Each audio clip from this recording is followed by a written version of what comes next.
Guys, how are we doing today?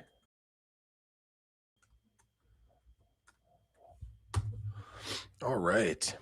So we're doing straight up NBA draft pre-show. Everything about this is going to be an NBA draft. What's going on, Q man? How you doing, brother? So that's what we're doing today. Everything about this show is going to be NBA draft. So the idea is whatever questions you guys have, whatever takes you guys want to hear about, specific teams, specific players, we're doing it all leading up to the big event, which is at 8 o'clock. I won't be streaming live for the draft. I am in after the first round of the draft. I'll probably pop on again to do an abbreviated one as well. That's the goal, to do a breakdown. What's going on? I think it's on TSN in Canada. I know it's ESPN in the States. But yeah, so if there's any specific players, any teams, anything like that that you guys want to know specific things about, we're only doing NBA draft today. So no other stuff will be discussed today. This is all NBA all day long. You'd rather Davion in the playoffs than Hero? Well, I'll say this. I'm not a Tyler Hero guy. I'm not a Tyler Hero guy at all. In the playoffs, kids performed well, right? Where are the chances the Raps move up? I would say it's minimal. I would say there's minimal chances that the Raptors move up. Now, I will get to every question. Obviously, if the questions are coming kind of fast and furious, I will have to scroll through. It will take some time, but I will get to every question. But yeah, I would say that it's unlikely the Raptors move up. I would say that is a less than 20% chance. They don't have a lot of asset capital to move up. Like, we have all of our own draft picks, but in terms of the contracts, things like that, I don't think a team is going to take 19 and RJ Barrett to move up significantly. And then the difficulty becomes a lot of these players in this range of like 14 through or 15 through 19 are kind of in the same tier, right? Do you think Phylon is the number one guard on the Raptors board? I think that Phylon is really good. You're talking about in that specific range of guard. I would have Christian Anderson ahead of Phylon for this team because I trust him to play off ball more. Right. I trust him and I trust the 3-point shot. Obviously, there's a lot of on-ball players with the Toronto Raptors. Only so many shots to go around, only so much on-ball time to go around. And LeBaron Phylon is very much an on-ball guard, right? His game is all craft, pick and roll, stuff like that. So I think that Phylon is a really great player. I don't necessarily love the Toronto fit, which sucks. If their roster structure was a little bit different. If you see the Raptors go out today and trade Brandon Ingram or RJ Barrett, then yeah, a on-ball guard can make a lot more sense. But based off the roster construction that's going on right now, I don't necessarily love that as a fit. Do you think the Raptors should take a risk on Jaden Quaintance? Yeah. So I obviously don't. I haven't seen the medicals. That stuff's not released. But the one thing I will say is that if you truly want an elite upside guy at 20, at 19, this is the shot you take unless somebody slides. Because yeah, the knee might be an issue, but man, if he can figure out the knee stuff, he is still so unbelievably young for being a sophomore. The defensive upside for this kid is genuinely remarkable, like a remarkable defensive upside. Who do you see the Raptors picking? A lot of that depends on who slides, right? If somebody from the larger group slides, like if a Cam Carr slides, or if Merez Johnson or Hannes Steinbach or somebody like that were to slide, then you go for the best guy on the board. Yesterday in my mock draft, I did have Jaden Quaintance going to the Raptors at 20. So that was that was something I felt good about. Who's going fifth? I think Wagler. If I had to put money on right now, Keaton Wagler would be the guy that I would probably pick. There's some smoke around Adai Mara. That's way too early for Mara for me personally. So that wouldn't be the direction that I would be going. But I get it. They need a center. I don't think Niederhauser is the guy long term. I think he's a backup center long term. But Wagler would be the guy that makes the most sense in terms of fit. man, if I'm the Clippers, I'd consider trading down. If a team at 7 or 8 really wanted that 5 pick and you could get additional assets and trade down and grab Braden Burries, I think Burries is the perfect fit for that team. Are there any picks that the Raptors could send? Wait, are there any picks that the Raptors could take that could be as bad as the Grady pick? Well, I hated the Grady pick at the time. You know, I was not a fan of the Grady pick at the time. That has not changed. You know, so that's a big one for me. If at 19 they were to draft Karim Lopez, I wouldn't be a fan of that. If at 19, let me just look at my draft board. If they were to draft Koa Pete, I wouldn't be a fan. I have major Alan Graves concerns. I don't hate him as much because Barnes and CMB are so elite at what they do. I think they can cover up for a lot of the issues that that Graves has. I would hate Malik Thomas. The people yelling for Malik Thomas, I don't think have watched him other than highlight reels. That's the reality. With this roster construction, I also wouldn't love Dalen Swain unless you're going to move off RJ Barrett. They just overlap so much. Oh, thanks, Wannabe. Appreciate that. Are the Bulls going to piss me off as usual tonight? Honestly, dude, I think the Bulls are primed to have just an incredible night. I think Bryson Graham so far just done a really, really good job getting Nick Claxton for free yesterday, another high-level athlete. They're obviously really focusing on athletes. Caleb Wilson will 99% be the pick tonight at 4. And then at 15, I think they, like I said, I've mocked Cameron Carr to them at 15 several times. And I think that Cam Carr is the perfect guy to be there at that spot and you know, dynamic athlete, floor spacer, transition player. I absolutely love the fit with Cam Carr. And if you come out of the draft with Caleb Wilson and Cam Carr, even if you were to come out with Caleb Wilson and Merez Johnson, or like, it would be very, very hard for the Chicago Bulls to screw this up. You know, if they end up trading up from 15 to 9 and then grab Nate Ament or something, yeah, that would piss me off. I think that would be a bad decision. Who's going to be the Hansen, the young Hansen of this draft? Guy that's going to go way too high for what he is. Let me see. Who do I think has the young Hansen kind? I don't think there's going to be a young Hansen in this draft. But if I had to guess somebody who's going to go way, way, way too high that comes out of nowhere, I wonder if a team just like fell in love with Isaiah Nelson, if they could reach on Isaiah Nelson, just because the talent is so big.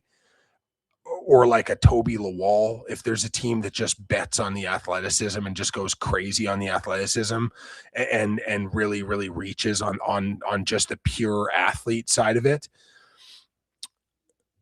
I think those are the two most likely ones in terms of just like a player who's going to like bust really hard. If I have major questions about Mikal Brown Jr. I do. If you draft him at 5 or 6, I get the ceiling, but the floor is terrifying. I don't know how he affects winning long term. Nate Ament, like I have him ranked 26th. At one point I had him as low as 29th. I get the upside. It's a lot of projection. Chris Senak is a lot of projection. Karim Lopez, who I already said, is just a ton of projection, where it's just like you need so many things to go right for that to be a functional thing. If a team decides to run up in the top 20 and draft Malik Thomas, I just think that that's going to be horrific for whoever that is. Acquire another first-round pick. So I don't think you can acquire another first-round pick, but there are trade down opportunities. Like 2 mocks ago, I came through and I said, if the board fell a certain way and the Raptors wanted to trade down from 19 to 24 and pick up 24 and 31, like I would do that trade in an instant, depending on how the board falls. But I think there are opportunities for things like that, but I don't know if there's necessarily, unless they're going to move like an RJ Barrett or something, unless a team just really, really, really wants to get RJ Barrett and is willing to throw a late first or whatever at him. But I think its likelihood is low for that situation. And guys, no matter what what service you're on, especially if you're on YouTube right now. Give me a follow, subscribe to the channel. I'm at like 800 followers on YouTube right now. I only started doing YouTube very recently. I'm trying to build that up. I'm trying to get to a point where I can start to unlock some monetization and things like this. So if you haven't subscribed to the channel, the support is always greatly appreciated. Best Jaylen Brown team. This is going to be unpopular, but it's the Boston Celtics. I think that, like I said, I think Boston is just a great fit for what he is. He's comfortable in the system. They've had success there. He's a championship caliber player with that roster. I don't see the point. I think if they were going to move him somewhere else, there's a part of me that says maybe Minnesota could make sense. I don't think they have the pieces to get him, though. Would Phoenix make sense? But they don't have the pieces to get him. There are spots where, like, he's a great player. Like, he's, at the end of the day, he's a great player. You know, if he went to the Toronto Raptors, like, right away, he's just like exceptionally good at what he does. He's an exceptionally good basketball player. So there's a lot of teams. You know, there's a lot of teams.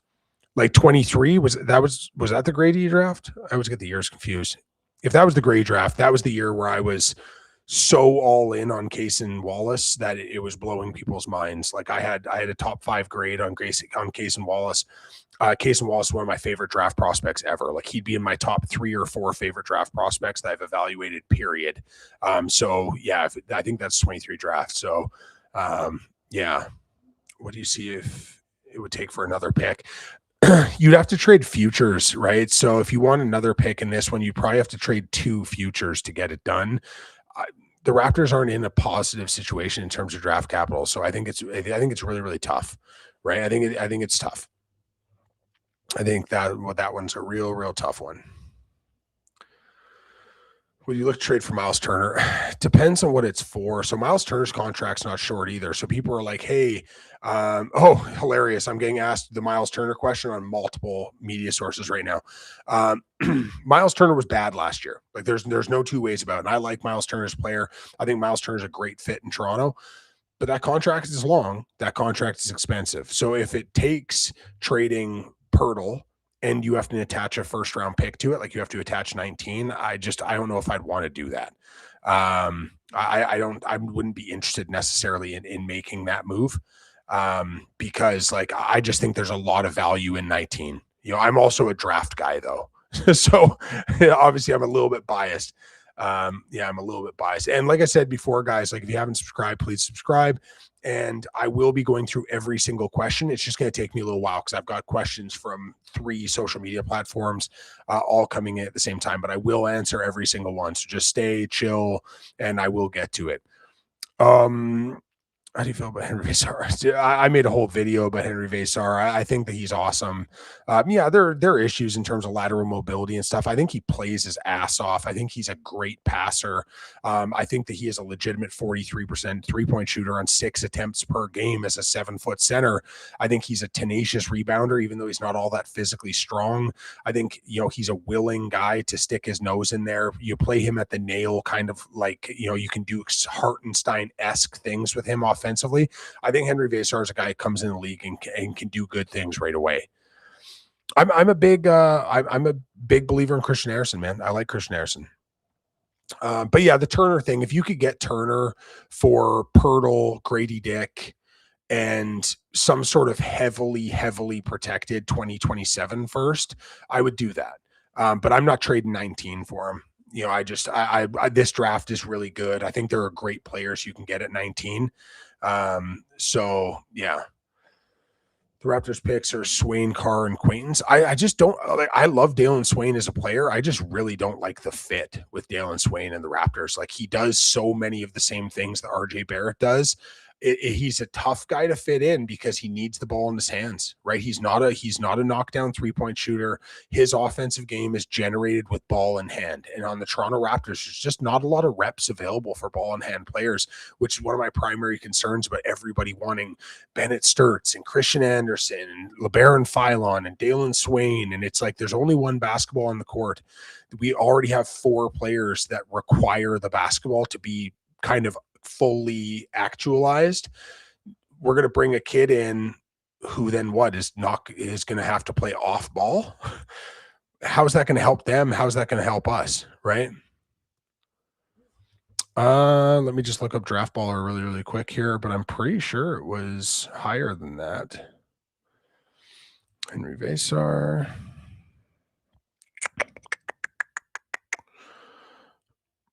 5.6 threes per game. He took 5.6 3-point attempts per game. Vesar did. Why did Giannis was given away? Yeah, so it's actually funny. I made a mock draft yesterday, and I predicted in the mock draft Giannis being traded to Miami, and I predicted the deal. So, sorry, I didn't nail the second round pick. My bad. I didn't have the second round pick added in. But yeah, I did pretty well on that one. But yeah, no, it was a lukewarm return for sure. I'm not going to be live reacting to the draft because draft time is this is like Christmas Day for my family. So I've got 2 teenage sons. I'm going to be watching the draft with my kids, having like a little draft party with my kids, and just really, really enjoying ourselves then. But what I'm going to do is I'm going to do the pre-show between now and kind of when the draft starts, so probably 7:30 or whatever until this dies down. And then after the draft, I'm going to do like a 1 hour live broadcast doing a breakdown of kind of what we saw and answering questions and giving some grades and all that kind of stuff. Thank you for the gift. I appreciate that. I'm fully engaged that the Raptors will pick Christian Harrison, and they very well could. Man, like it's definitely a possibility. Like he fits better than most. The Nuggets, I think the Nuggets have a couple little like really fun options, right? If one of the guards slips, like whether it's Sturts or I don't think Anderson will slip that far, but if it's Sturts or a Corey or Sergio De La Reyna, I could see one of those guys fitting beautifully. I could see Bruce Thornton fitting beautifully. I could see Josh Jefferson being like a really great fit for them as well. So there's a lot of guys that I really, really like for the Denver Nuggets, but I think they're going to find a guy, even Henry Vesar, to be a backup center and shoot threes and stuff like that. I think Denver's in a good spot at 26. Hopefully they don't screw it up. Hero and Turner for RJ and Jakob. I don't think that Milwaukee would do that trade at the end of the day. Like I would say yes to that trade because it just spaces the floor so incredibly. But yeah, I just don't think so. RJ for 15, I would do that trade in a heartbeat. I don't think the Bulls would. And the Bulls just took on Claxton and his money. So we'd probably like if the Bulls offered 15 and the awful Patrick Williams contract for RJ Barrett, I would say yes to that deal. That's how highly I think of this draft, and especially that 15 spot. Well, on Draft Baller. Oh, my bad. No, you're right. I'm looking at per 100 possessions. So Howie, you are correct, man. It's 3-point attempts. It's 5.6 per 100. I usually look at per 100 stats because obviously it gives more of a like a balanced analytical viewpoint. Would you trade? I did that one. What's your top 3 list for players you want to be drafted to the Raptors? Like if we're talking about players that have a 10-ish percentile chance, like Cam Carr would be number 1, Merez Johnson 2, Hans Steinbach 3 would probably be. I don't think any of those players will be available.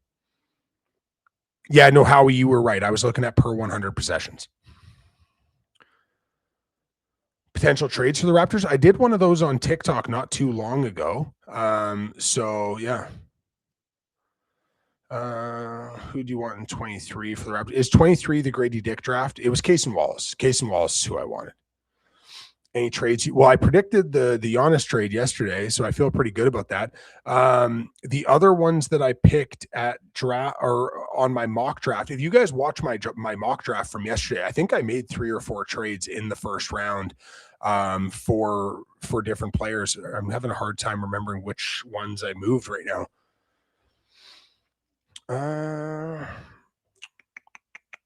Jaylen Brown to the Nuggets. That would be. Oh, thank you, Nico. Jaylen Brown to the Nuggets. I'm wearing a Colin Murray Boyles jersey because that's my guy. That's my guy right now. Are you guys reporting this, or is this just? Or are we just talking about it? I heard it. I just saw a bunch of people say Jaylen Brown to the Nuggets. Like, is that something that's being reported, or are you guys just like making predictions?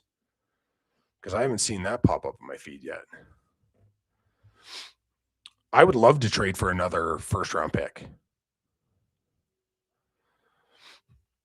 Well, they wouldn't. The 26 pick's not getting you Jaylen Brown, right? Like if you're going to get Jaylen Brown, you're going to be trading multiple assets and multiple firsts. Sinak is not my kind of guy, right? Like I like Sinak in theory. It's a lot of projection, right? It's a lot of projection. If you take Cam Carr at 15, would you be comfortable with taking another guard at 19? Or do you look that's a lot of on-ball players. So I'd be looking for a big. I'd want whatever big. If you can get a high-level player like that at that spot, that's where I'd be really, really comfortable reaching on a center who might be a little bit lower, or even trading back slightly and just acquiring more assets. I think that's kind of where I'd be looking for Hero for Quickly and Dick. Milwaukee says no to that. Yeah, I'm watching the Blue Jays too. Fucking Urias just hit a 2-run bomb.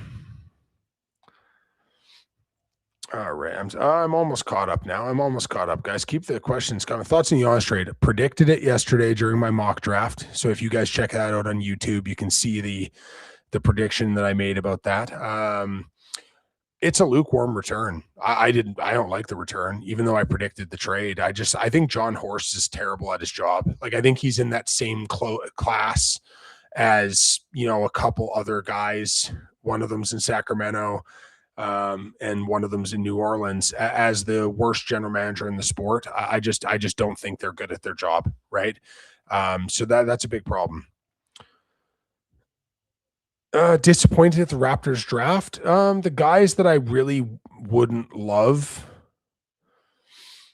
Koa Pete, Chris Sinak Jr., Karim Lopez. Those would be the three that I wouldn't want. How many trades do you think the Raptors make this offseason? Maybe one. I don't think it's going to be an overly active offseason for the Raptors, unfortunately. And just to let you guys know, we are doing only NBA draft today. Cam Carr, I have ranked 6 in the draft class. So if Cam Carr slides to 19, it's exceptional value. It's kind of like last year with Colin Murray Boyles. I had Murray Boyles ranked 4. I thought about having him ranked 3. That's how highly I think of him. And he slid to 9, and 9 was where I predicted him going in my mock. And people lost their mind, and now they're all sending me apologies.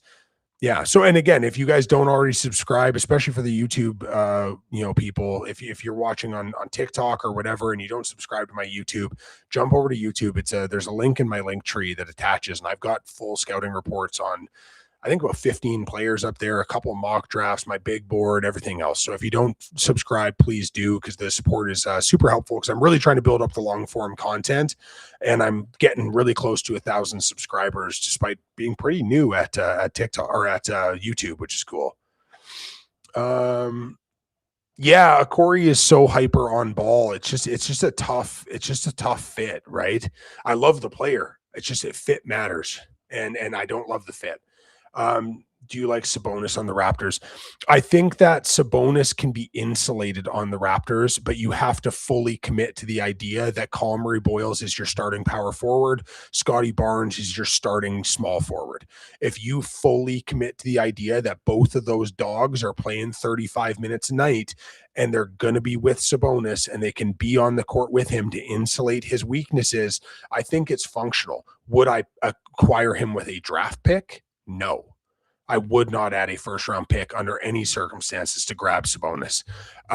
If the deal was Barrett and Dick, or Ingram and Dick for Sabonis and another piece, like if it's Ingram, it would be Sabonis and like Malik Monk. If it's Barrett, it would probably be like Sabonis and potentially like a Devin Carter. I do that trade for sure, because it does clear up a little bit of the roster, and then you don't need to reinvest that money into Mamu as well, who I think is going to get paid.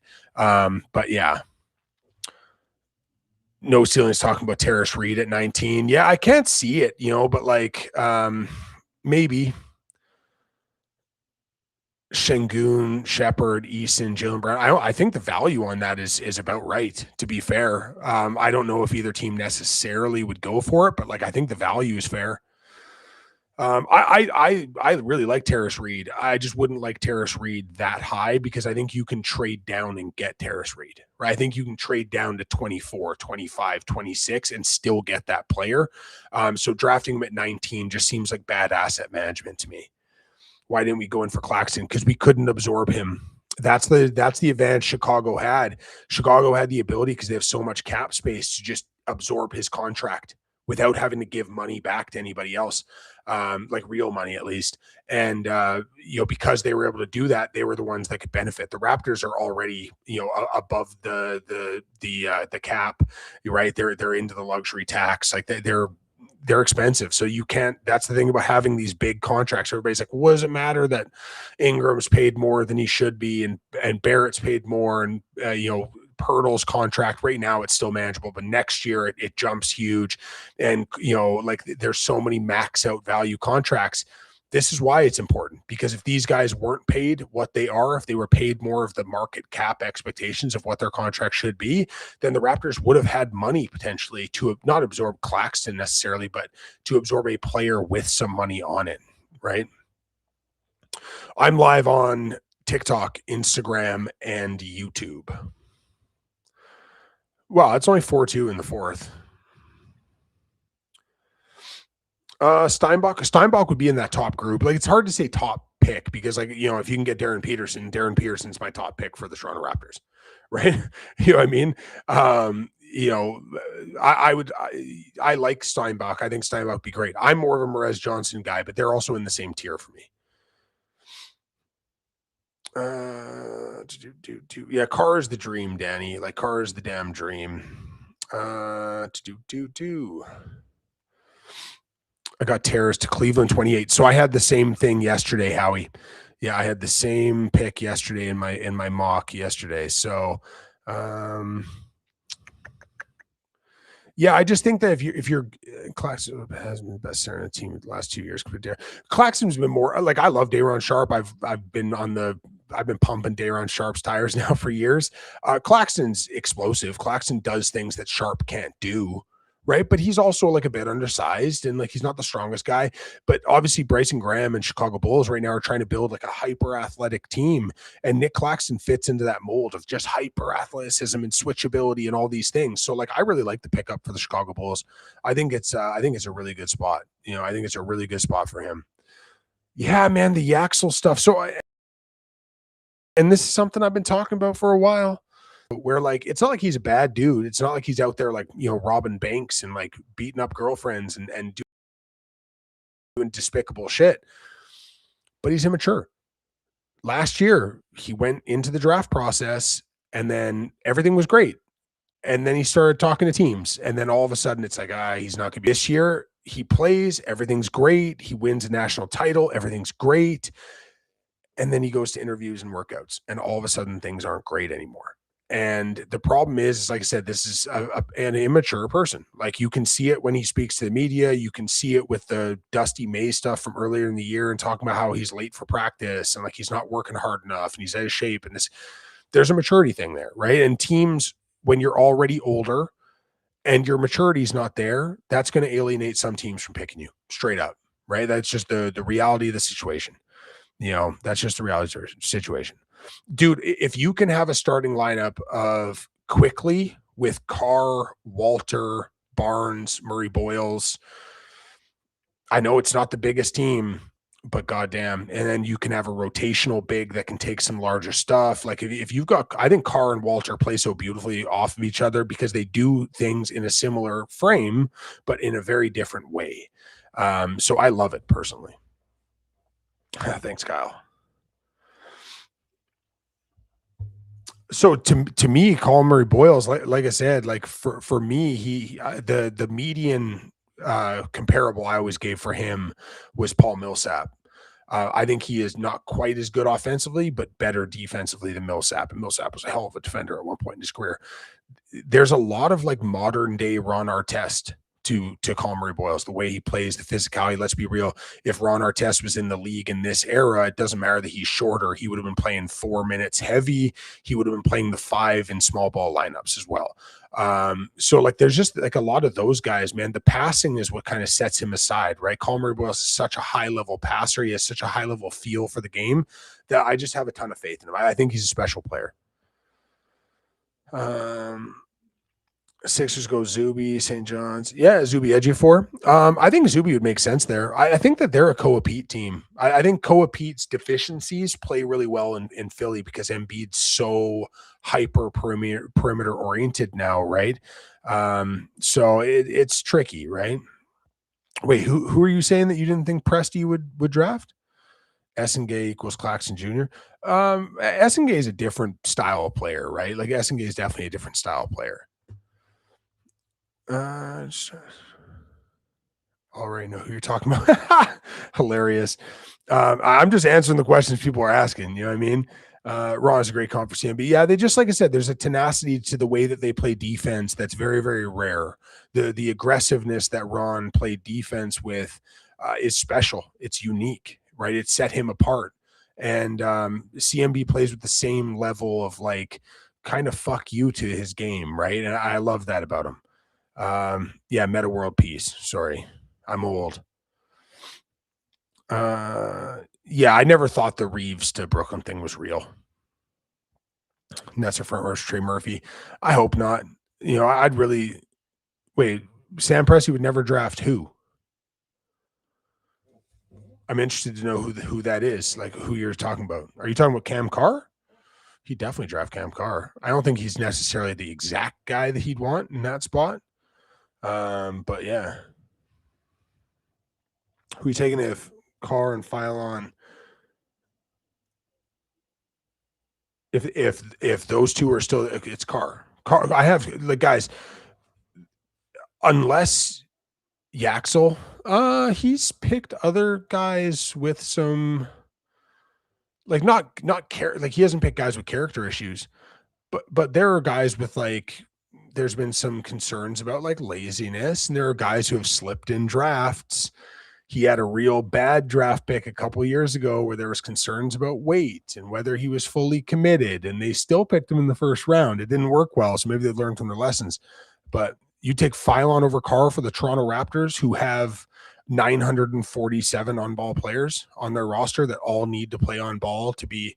You don't need a point guard though. Like, so this is the thing. This is the thing that kind of drives me crazy about Raptors fans. And this isn't a shot at you. This is a shot at the Raptors thing in general. We think about things in terms of like fantasy sports and 2K rosters. Like you need a point guard. Who do you want being your primary decision maker on the offensive side of the court if you're the Toronto Raptors? Like who do you want with the ball in your hands, setting up your offense if you're the Toronto Raptors and you're building this team towards the future? Like who's that person? You know, this is a legitimate question. If you have the answer in there, like, you know, fire it off. I do play 2K. But like, who is the person that you want the Toronto Raptors?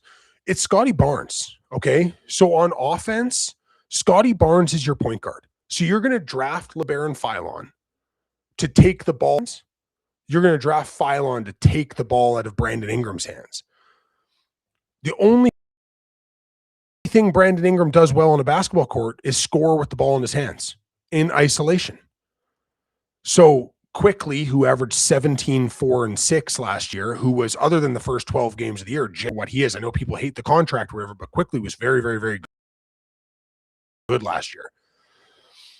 So you've got Quickly who needs shots, and you ain't moving that money. You got Jamal Shed who can only play on ball, right? Because he's smaller. You got Scotty Barnes, who's the future. You've got RJ Barrett, who is an on-ball player. You got Brandon Ingram, who is an on-ball player. Talked about wanting to get Colin Murray Boyles high on ball as well. That's going without talking about anybody else on this roster. So now you're going to draft a young point guard who only plays, who's going to diminish the value of Shed, who they seem to like. You're going to take the ball out of Scotty Barnes and Brandon Ingram's hands so you can give it to LeBaron Phylon. And I like Phylon, But like, we need to stop thinking about this. So, oh, thank you, Maddie. We need to stop thinking about this so rigidly in the terms of we need a point guard because this position is point guard and this position is shooting guard. Darko Rajakovic runs a 0.5 offense, which means hyper quick, fast read decisions, lots of off ball movement, quick exchange between ball, right? No point guard. Everybody on the court processing and processing and processing and processing, right? So I really like LeBaron Philon. There are teams that I love LeBaron Philon for. I find it hard unless there are trades, unless Ingram is moved or Barrett is moved or something like that. It's really, really, really, really, really hard to put LeBaron Philon onto this team and say, hey, LeBaron, you're not going to touch the ball, right? You're going to get 7 shots a game. So how else does he affect winning if the ball's not in his hands? Ibuka Okori, even to more an extreme side, because Ibuka Okori quite literally only is successful with ball in hands. Right. So that's the thing is if LeBaron Philon is picked and you're going to give him 7 shots a game, how does he affect Brady's 176 pounds? He's not an off-ball player. So how does that draft pick at 19 affect winning now if he doesn't get to touch the ball? Right. That's my issue. That's where the issue falls off for me. 2 guards into draft at 19. Yeah. So at 19, 2 guards, Christian Anderson and LeBaron Philon. I guess you'd have to throw Bennett Sturts in there as well. I would like to throw Sergio De La Reyna in the mix because I would prefer De La Reyna over a couple of those guys. In terms of bigs, I think it's more of a trade down spot. Like obviously if Steinbach or Quaintance or Merez Johnson were to slide, all of those guys are really high on my board. I would love that. If they don't, I'd like to trade back. And if you can trade back, maybe you can get Zuby Ejiofor. You know, if you consider Joshua Jefferson a big, that's a different question. Henri Vesar is somebody who I really like. Terrace Reed, somebody who I'd be happy with. Ugonna and Yensu is somebody who I'm way higher than most. I have him, ranked at, I think, 29.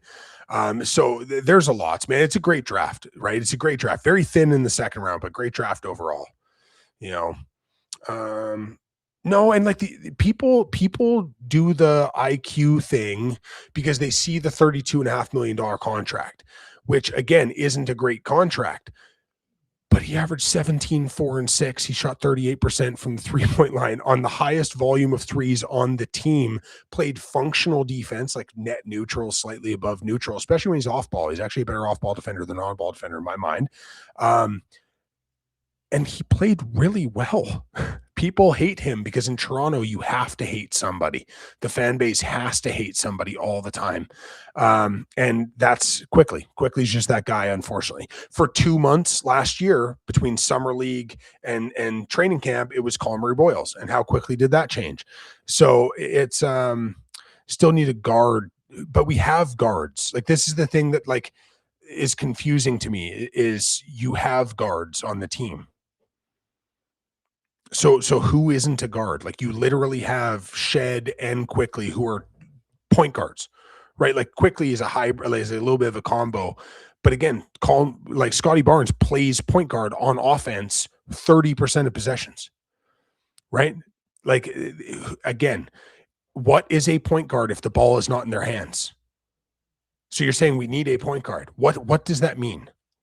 Like what does guard mean right now? If Scotty Barnes is starting the possession and setting your offense, is he not the guard? Right? Like this is where I find with the, like I said, we're very focused on like, we need a 6'1" guy that really dribbles the basketball. And it's like, okay. And that 6'1" guy that can dribble the basketball, who is he taking the basketball away from? So you'd rather have LeBaron Philon setting your offense than Scotty Barnes. Like, what are we talking about here? So it's just that's what's very confusing to me. If Ingram and Barrett are moved away and you get more on-ball reps for other guys, absolutely. Then 100% draft one of the guards. Draft Christian Anderson. I'd love it. But right now it's like, holy shit, man. Like how does he touch the basketball? And if he doesn't touch the basketball, how is he successful in this system? Right. And that's what I want to know, because like there are guys in this draft class that I genuinely love. So, and here, let me comment on this. Sturts can play off ball. Bennett Sturts averaged 3 possessions a game off ball last year. 3. He had the highest usage of any player ever. You know what I mean? Every possession Bennett Sturts was on ball. When he played off ball, he basically stood in the corner and took a breather for a minute. That was how they used him. So can Bennett Sturts play off ball? We have no idea. Can Bennett Sturts theoretically, based off of his skill set, adapt to an off-ball role? I think so, but we haven't seen it. We didn't see it at Drake. We didn't see it at Iowa. He plays on ball all the time, and he plays on ball in pick and roll all the time. His systems didn't allow him to show what he could be as an off-ball player because he had to do everything for those teams forever on every possession, 39 minutes a game with ball in his hands from pick and roll, right? So it's a really, really tough thing because you can say Bennett Sturts can play off ball, but we've never seen it. You know who we've seen play off ball significantly more than Bennett Sturts? Christian Harrison. We've seen Christian Harrison play off ball and it's went really well, right? We've never really seen extended stretches of Bennett Sturts playing off ball. I think he can, but it's all hypothetical at this point. You know, and that's not me giving you a hard time either. Like, it's a valid point. I just hear a lot of people say in absolutes, like, Bennett Sturts can play off ball. How do we know? Right? How do we know? Because we've never seen it. And if we haven't seen it, how do we know? I really like Christian Harrison. Best shooter in the draft. One of the better high-level passing read players in the draft class. And he's a disruptive defender. He's not a good defender, but he's disruptive at least. Raptors' biggest positional need. It's probably a big. I think it's a big more than anything else. I think a big that could space the floor would be the ultimate dream. But yeah, they've kind of got like light needs everywhere. Their biggest thing is that they need a guy, right? They don't need like a few more depth guys. They need a guy that's not a flawed guy, right? They needed. This is why I was in favor of tanking over the past few years, because you really need to go get a guy, right? This roster needs a Darren Peterson. Right. This roster needs an AJ Demancini, right? This roster needs a guy, like a legitimate dude. Brandon Ingram's like a good scorer. And RJ Barrett's a good player. He's flawed at the things he doesn't do it all, but the things he does them pretty well. There's a lot of just like almost there guys, right? You need another guy to be over the top, right? And it's hard to find that at 19. Thoughts on De La Rey? I think De La Rey is super fun. Like, is he going to get picked on defensively a bit? Yeah, he works his ass off on defense, though. I've loved the defensive tape, even though it's not good. You know, it's fun. He's active. He fights. The offensive skill set, he shoots it really, really well. He can shoot it from kind of all three phases of jump shots, which is awesome in terms of dribble, spot up, or even on step backs and things like that. He's got really good footwork. I think the passing reads are really good, and you've seen him throw passes with the left and the right, which is awesome. He's got requisite size to see higher level passing reads. I've been a big fan of the tape, man. I've been really diving through the tape more and more recently. I had him ranked, I think, at 21 or 22, maybe even 20, in that range, though. Yeah. Who's the player Dallas would be ecstatic for? Dallas at 9, Braden Burries is just the perfect player for that team. If Dallas can get Braden Burries, I think their team is just completely filled out. He's the perfect guard to play next to Kyrie Irving. He's the perfect guard to play next to Cooper Flagg and the bigs that they have. He's a mortar player. He just is a guy that holds everything together and just fills all the gaps you need. His game is so malleable and scalable. I think he's just the ultimate, I'm going to be a star at whatever role I play. And you can just change his role as time goes on. A lot like Derek White and Drew Holiday, and he's one of those guys. Like, they're not the same player, but that's how he is. He's one of those dudes where it's just like, you need me to score tonight? Okay, I'll be a scorer. You need me to be a distributor? Oh, I'll be a distributor. You need me to stand in this corner and hit threes? I can do that. Be a transition guy? Sure. You want me to defend the number one option? I got that. He just does everything, and I just think he's just a winning ball player. You know, he's just a dude that's going to win for a long time, I think. But yeah, I know I have Braden Burries at number 5 on my board. So I'm a huge believer in Shane Bieber's always thrown 91. Like, Shane Bieber, even his Cy Young year, only averaged like 92.2 on his fastball. He's never thrown hard. right? Like people need to recognize that. So that's the only time I'm going to mention the Blue Jays today. But that one, those comments kind of frustrate me because that's how he's always been. He's always been 90 and 93. Yeah, the Miles Turner thing, as long as you don't have to give up a first round pick for it, I'm fine. Steinbach at 19 would be a dream. Like Steinbach at 19 would be like an absolute steal, right? If Steinbach or Merez Johnston or Cam Carr or one of those guys gets to 19, you just sprint to the podium, right? Doubling down negative spacing and health. So you'd rather have who then? Nico. Thoughts on trading back to jump. So if it's a trade back, like let's say the New York Knicks, it's not the Knicks, but like I just have 24 in my head. But let's say the Knicks were like, we'll take on Pirtle's contract and we'll take 19, you slide back 24. Yeah, I do that in a goddamn second. But like I don't know if that something like that's gonna happen. If Dallas was like, hey, we'll take on that Pirtle contract and we'll go from 19 to 30, I'd still probably be down with it, but like I'd have a little bit more hesitation. Scotty couldn't be the guy. Well, I think you need another guy. Like you can't just have one guy. There's no second guy. Like I think Colin Murray-Boyles has the potential to be that guy. He's not that guy yet, right? And like I said, I'm wearing the jersey. People accuse me of being a propaganda channel for Colin Murray-Boyles. He's not that guy yet. You need a second guy. Brandon Ingram's not that guy. People are like, oh, he made an all-star team. Yeah, after 9 guys weren't able to go, right? He made an all-star game because he averaged 22 a game at that point. And it was the awful efficiency, just like Jose Canseco. If you're a Blue Jays fan and you're older, you'll understand what I'm saying. Brandon Ingram is Jose Canseco, right? Like it's Blue Jays Jose Canseco. It's like if you needed a home run in the 9th in a close game, Canseco was going to K. But man, if you were up 9-1 in the 3rd, you can guarantee that guy's hitting the bomb. That's kind of how I feel about Brandon Ingram. It's like when shit doesn't matter, yeah, he's a 25 a game scorer when it doesn't matter. In games where you're up 32, like, yeah, he's great at getting buckets. Early in games when the pressure's off, he's doing those things. It gets to late and close, and he was 32% from the field this year. And people were like, oh, well, maybe he'll figure it out. I was on with Penn State basketball the other day, like Rob, and he said, well, like maybe he'll still figure it out. And this isn't a shot at Rob, because I just hear this all the time. He is 29 years old. He's been in the league 11 years. This isn't some young kid that's barely had a chance. This was a number 2 overall pick who's been in the league for 11 years, and it's still the same shit being talked about that was talked about 11 years ago and 5 years ago and 8 years ago and 3 years ago, right? Maybe the playoffs would be a wake-up call for him. Dude, we went through this exact same conversation in 2024 when Zion went out and, Brandon Ingram was the dude, and he went out and shot 30% from the field and scored 14 a game, and they got swept. And people were like, maybe this is Brandon Ingram's wake-up call. Sometimes this is just part of the DNA, guys. Sometimes this is just who a dude is, right? Where is Dalen Swain on my board? I think I have Dalen at 21. Hold on. Dalen's at 21. Yeah. Yeah, I don't get them. I like a Daimara, but number 6 is just way too fucking high for me.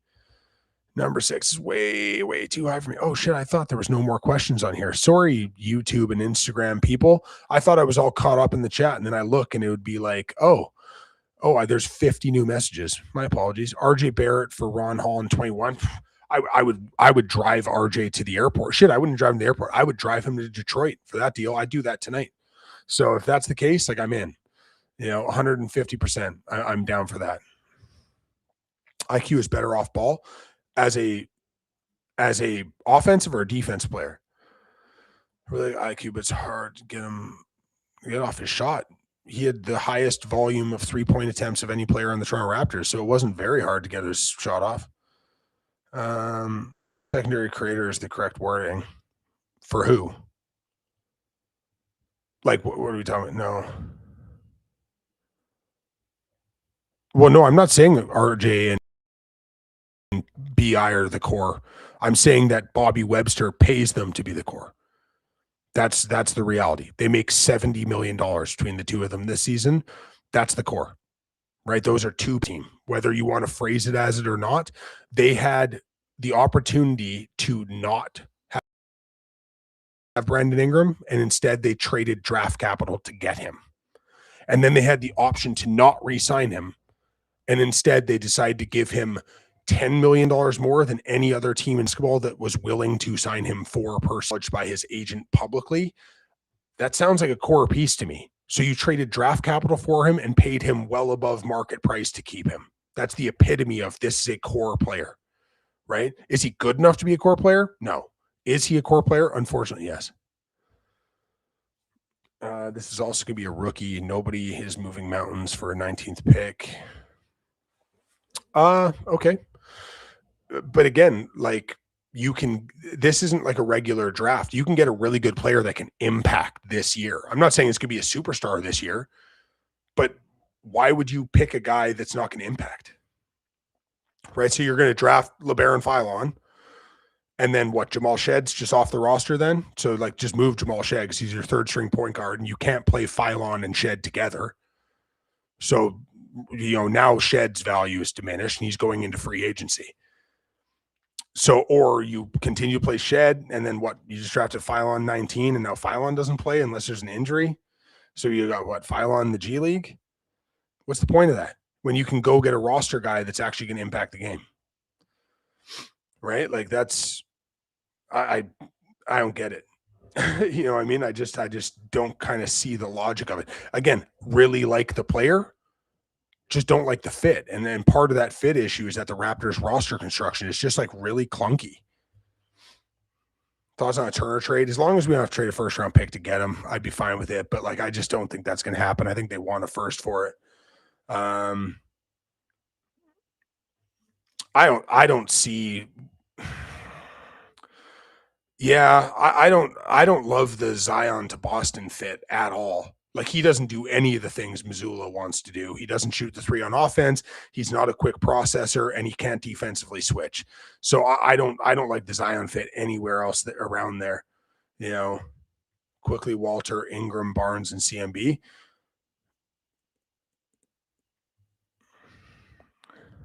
But 8:00. Yeah, man. So I would love that, Penny. I would love that because I definitely, like I said, I'm not anti-guard, but like if you draft a guard, you better make a trade, right? If you draft a guard, you better make a trade. Wait, what comp?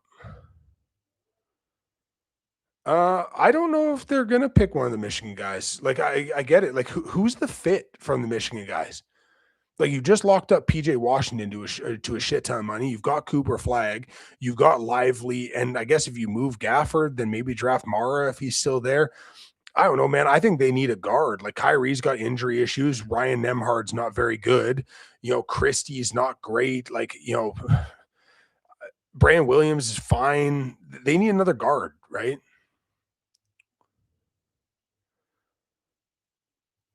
I don't even think he's a lesser Derek White. They're just different, right? So I've been doing that comp for a while with Derek White. But it's just like I said, it's just he's a jack of all trades. He does everything well. A protected one, it better be like heavily protected, man. The Lakers don't have cap room because like they have a massive, like not massive, but a large Austin Reeves cap of the LeBron cap hold too. So so like right now they don't have cap space. Like they'll be able to use their MLE most likely if LeBron ends up not coming back and they get rid of that cap hold. They'll have a little bit of money to spend for sure. But like it depends on that LeBron movement right now. But Anthony Edwards to Toronto, I don't see that ever happening. Yeah, well, and like I said, like you're not going to find somebody who's bigger on Colin Murray Boyles than I am, right? Like I've had to shovel so much shit this year because of draft takes that I made last year where I talked about Colin Murray out. Oh, he doesn't want to be here. Oh, he can't shoot. You can't play him and Scotty together.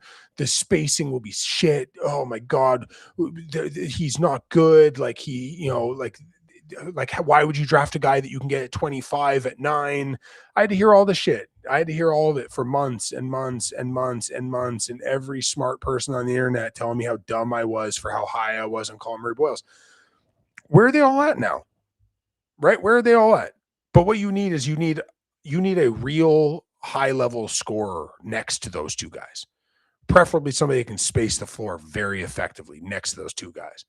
Brandon Ingram ain't that guy, right? RJ Barrett's not that guy. Those are fine players. Those are fine players. Those are flawed players. Those are wildly expensive players, but they're fine at what they do, right?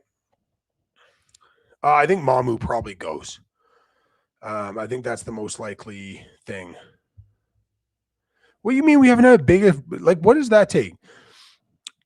We haven't had a big enough Brandon Ingram sample size? Brandon Ingram has played 11 years in the NBA. Like, what sample size do you need that 11 years of playing won't tell you? Like, this guy gets more grace than any player ever. Like, it's wild, man. The Ingram people, the Ingram stands are crazy. They're like, oh, well, he's still young. It's like, dude, he's closer to 30 than he is 27. Like, what are we talking about? He's still young. He's going to be 30 years old. 11 years he's played in the league. 11 years. Like, Brandon Ingram career games. How many career games has Brandon Ingram played? Because I tell you, it's a whole lot. He's played basically 600 career games. Like, what are we talking about? Need more sample size. The sample size is there. It's a massive sample size. It's an enormous sample size. We, even as Raptors fans, we saw him take 1,300 field goal attempts last year. 1,300. Like, what do you mean there's not enough sample size? Like, that's a crazy statement, Amer. I like you too, but that's a crazy statement. Sturt's the best shot making guard. That's a wild statement. I'm going to tell you right now, every dude that loves Bennett Sturts kind of looks like Bennett Sturts. That's the one thing I've noticed is, man, if there's you guys would have been so high on a certain other white dude from BYU a bunch of years ago. I'll tell you that much. Bennett Sturts is an excellent shooter. He is by no means the best shot maker in the class. He has a hard time separating. He's had a hard time getting to the rim and consistently finishing against NBA bodies. His 3-point percentage nosedived at the end of the year. So, like, he wasn't, there's an argument to make. He wasn't even the best shot maker on his own team. Right. So it's a crazy one. People, like I said, people love their Bennett Sturts. You know what I mean? Like, I don't know. It's very weird because, like, I like Bennett Sturts, but man, the hype shit on Bennett Sturts has been getting crazy, right? Sample size in the playoffs, guys don't just transform. Okay, in playoff, so let me just do it. I'm gonna rant about Brandon Ingram then I'm done. And I promise you, YouTube and Instagram commenters, I will answer a bunch of your questions right now because I've been ignoring you a little bit. In the playoffs, the guys who rise in the playoffs, are they typically like low energy, low effort, stationary, mid-post isolation, heliocentric mid-range scorers who don't defend? Is that typically the guy who you just see go, man, that guy rose to the moment in the playoffs? State the case. State the case of the guy with the energy level and the effort level on defense and the very entitled approach to offense that he has. Because let's be real, I made a video about this as a screener. Dude, they were trying to run you off pin downs to get your ass open because you can only score from one spot on the floor. You know what I mean? Like that's a problem that I have, right? The hyperbole crap. He's an excuse maker. He has been. I'm a Duke fan. I've been watching this now for a decade plus. You know what I mean? Very, very talented guy. Personality, his effort level, his defensive effort, his offensive versatility or lack thereof gives you the interpretation that, like, man, he's going to figure it out in the playoffs. This is a guy who's going to elevate his game. It's like, what do you mean?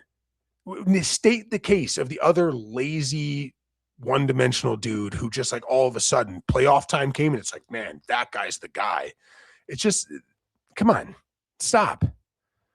Right? OKC, man, Merez Johnson makes a lot of sense to me for OKC. I'm trying to think of who I had them getting in the mock draft yesterday. I had them grabbing a few different dudes yesterday. Graves is fine. I think that Graves, there's a couple red flags with Graves. that give me his performance against like Ken Palm 100 teams. It was bad.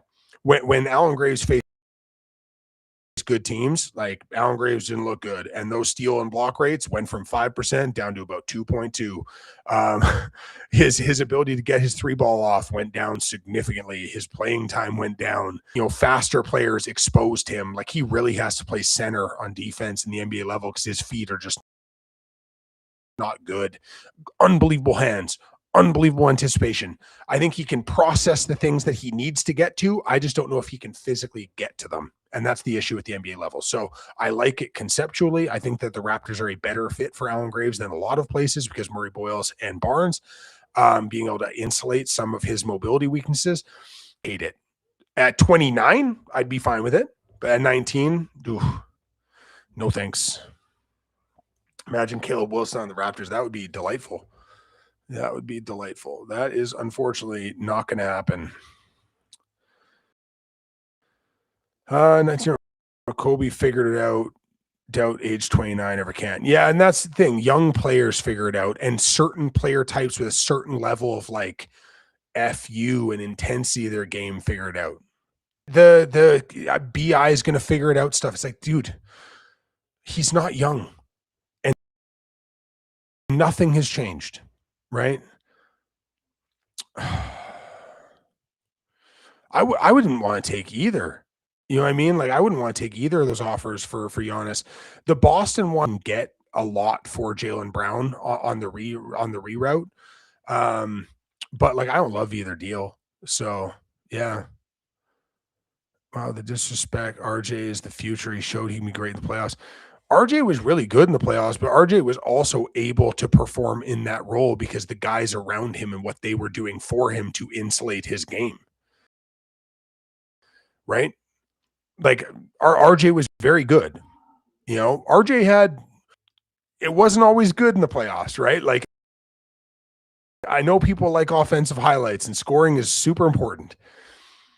What that team has to do to protect him on the defensive side and insulate him on the defensive side is a hindrance to that team, right? That's just the reality. And no kid that's on a rookie deal and he's trying to figure it out. RJ's another guy. He's been paid almost $30 million a year, right? He's already been paid. This was a top pick. RJ's a fine player. RJ's not, by no means an elite player, right?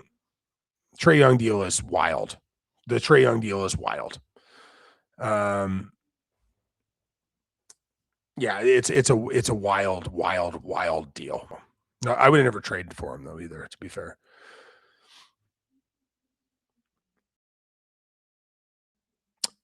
So AC, I'm not saying draft for fit. What I'm saying is that I have a tier of players. So I have a tier from essentially 1 to 4. Like, it's kind of 1A, 1B between the first and second guys, different tiers. I have a tier from 5 to 14. And like I said, if any of those players were to slide to 19, you immediately draft that player. And then I have a tier of players from 15 until 28. So I'm not saying draft for fit. I'm saying that if you have two players who are in the same tier, then yeah, draft the one that fits better if you have them ranked similarly. But again, like I've said a million times, if Cam Carr were to drop, or Merez Johnson were to drop, or Hans Steinbach were to drop, or somebody like that, then yeah, you grab the more talented guy and you worry about fit later. But if you're drafting between a bunch of guards and a bunch of bigs that are all in the same tier that you kind of rank similarly, then yes, I would take fit over what then? Yeah, Burries to the Mavs just makes so much sense to me. Quick better as a 1 or a 2 on offense or defense. On defense, he plays better as a 2. So he's going to get bullied sometimes, but I like him off ball rather than his primary point of attack defender. He traded for like 12. We trade like RJ or Quick. No chance. Oklahoma City wants to shed money, not to pick up money.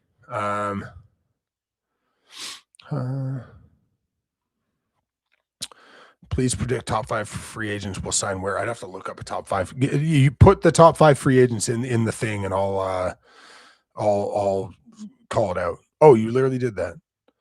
Well, Reeves, Kessler, Duren, LBJ, Harden. Okay, Reeves, Lakers, Kessler, Utah, Duren, Detroit, Harden stays in Cleveland. LeBron James goes to the Golden State Warriors.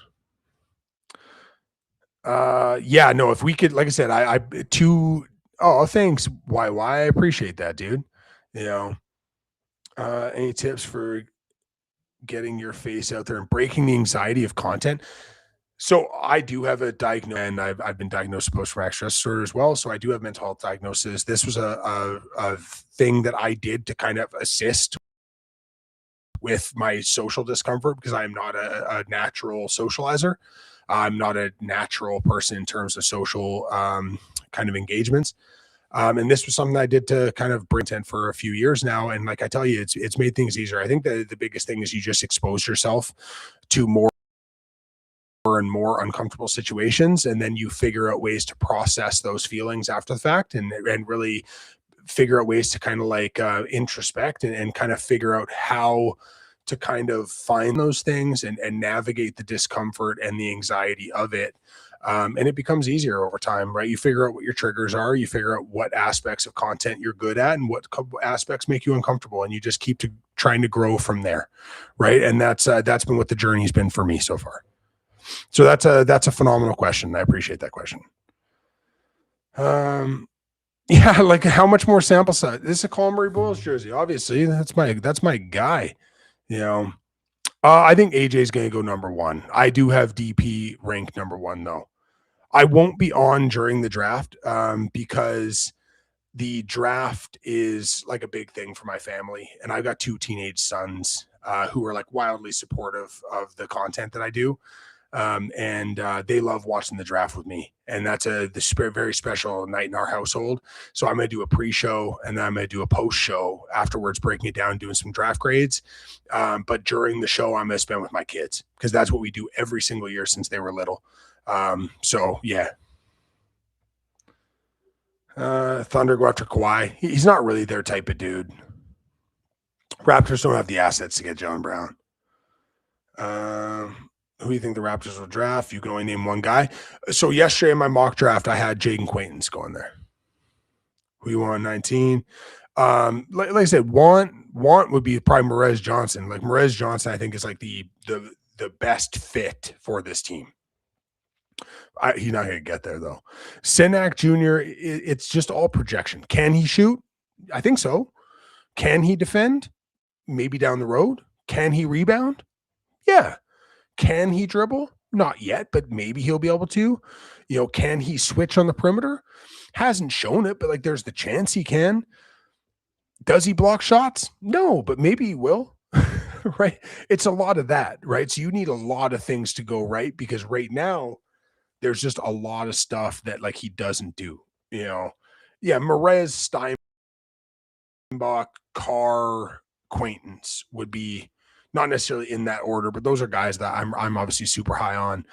Braden Burries, like, you know, I mean, have Braden Burries just slide. I'm going to start spreading rumors about him. And hopefully he slides 19. Yeah, I don't want to see Graves in 19, man. Like I have Graves ranked 28 in this class, and even 28, I was like, oh shit, is that too high? So it's a tricky one. Like I like him in theory. I like him for San Antonio actually. If Graves goes to San Antonio, I actually really like that fit because Victor and Carter Bryant can hide so many of his issues.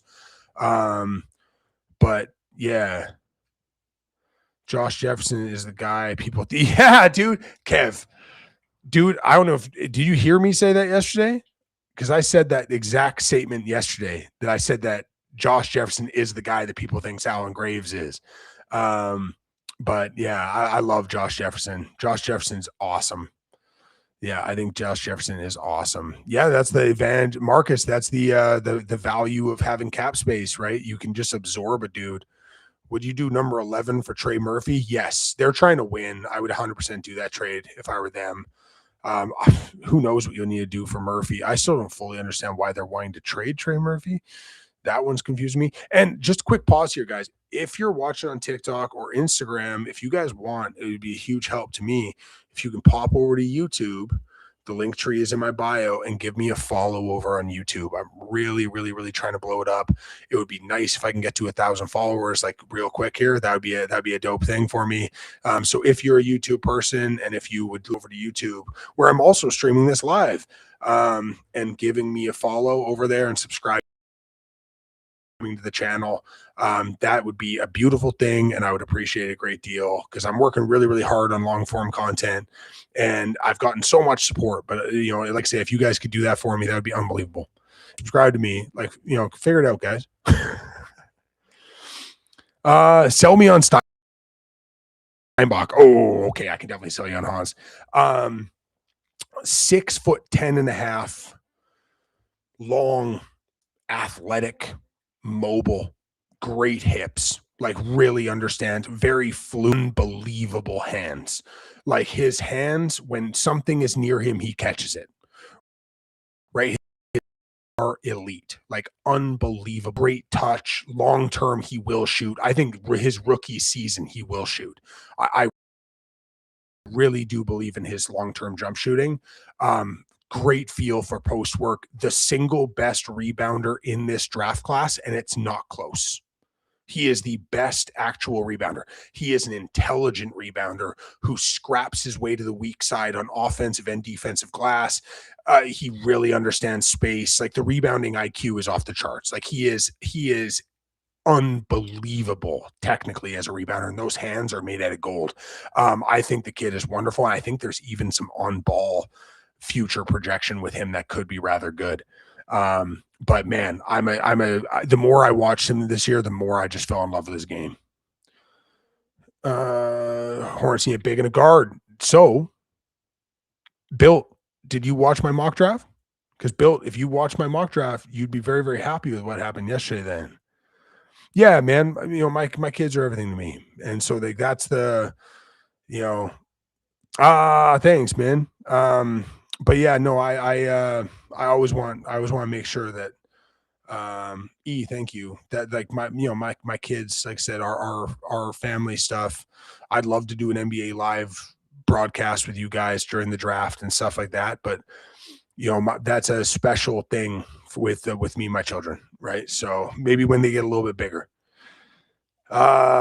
Lopez is a tough one, because if you told me he went 10 to Milwaukee, I'd go okay. And if you told me he slid to the second round, I'd go okay. It's all projection. So people are like, oh, he defends.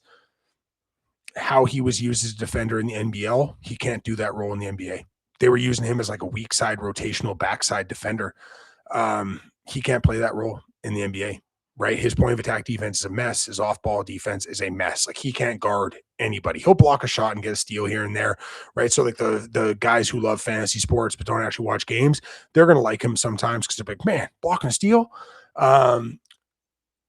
Jump shot, I don't really believe in it. We'll see if it develops. He's really just like a physical bully with the basketball. He likes to get downhill, use his shoulders. The overall craft isn't great. He's not like a plus athlete or anything. I don't get it. I don't get it. Like he needs the ball in his hands to be successful, but he's not good enough with the ball in his hands to be that guy. So I don't get it, man. If he turned into Tobias Harris, I could be like, okay, I could see him turning into Tobias Harris down the road and just end up being a really good pro. But like if he was a guy that didn't get a second NBA contract, I wouldn't be shocked either, right? So there's just a lot of potential outcomes. Yeah, Terrace had a good workout from what I heard, man. I heard that from a few people. Rough Toronto fan? What do you mean? They would not trade for the 11th pick. Yeah, no, I think they'd need more than that. The one thing I will say is that like Troy Weaver is maybe the dumbest person in professional sports, and Joe Dumars is terrible. So if any team was going to trade Trey Murphy for a pick, yeah, that'd be them. Those would be the guys. You know what I mean? Yeah, it's them or Scott Perry. Like that's really the whole team. You know what I mean? Like that's all the super dumb guys, so sorry, Kings fans are weird. They're gonna get mad that I talked shit there. But it's just the reality. Who are your top 5 picks for the Raptors for like realistic picks? Because like I said, if you're talking unrealistic, it's top 5 guys in the draft. I will preface and say, like, if Steinbach, Mores Johnson, Cam Carr were to slide, those guys would fit right at the top of my board. For guys that are actually in the range there, I like 10. Some of them or trade back as well. Like I really love Henri Vesar, but like I wouldn't necessarily love it at 19 so much. And I really like Zubi Ejiofor, but I'd prefer if they didn't pick him at 19. But like Yaxel, if the news about Yaxel Lendeberg sliding is real, like Yaxel Lendeberg would probably be my top guy there because I have him ranked real high. Sergio De La Rea, I think, makes more sense than one of the small guards. And then like that combination of small guards, like Anderson is the best of the fits. Josh Jefferson's a guy that I really love. That I think his ball movement would fit so well in a 0.5 offense. He's got enough beef on him to shore up a front court and then have three guys who none of them are really a center, but they're all big, strong, physical, multifaceted defenders. So I think there are ways to kind of get around needing a 7-footer if you do it with proper roster construction. Thanks, man. I appreciate that, dude. What's going on, Andrew? How you doing? Who do you think the Bucks take at 10 and 13? Yesterday, I mocked them grabbing Amon and Kingston Flemings because I predicted that Giannis trade. So in my mock, the Giannis trade was already done. Like it hadn't happened yet, but like that was the guess that I took. Saw some Julius Randle, except for he's not as like physically coordinated. Like the advantage of Randle was he was like so unbelievably coordinated and like ridiculously strong. Lopez isn't.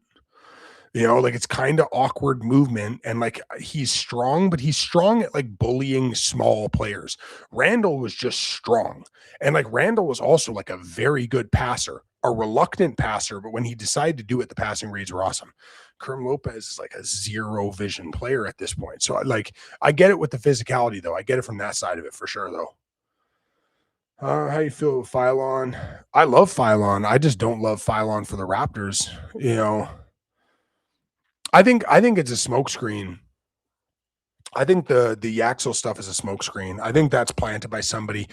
I think there's a team at 14, 15, 16, 17, 18 that really wants Yaxel. And so they put it out there that he bombed a workout. Now, here's the other thing. Yaxel went to the draft last year and the combine last year and did tank interviews. So he was viewed as a top 20, 25 pick. Teams started talking to him and they went, no thanks, because the maturity stuff is real. Yeah, no, it's a question. Like Yaxel is definitely a unique individual, let's say. Like he's a unique individual. He definitely does his own thing. And that's that's tricky. So sometimes that's a tricky thing. We'll see what it ends up equaling, but if Yak slides though, like I'm 100% in favor of it.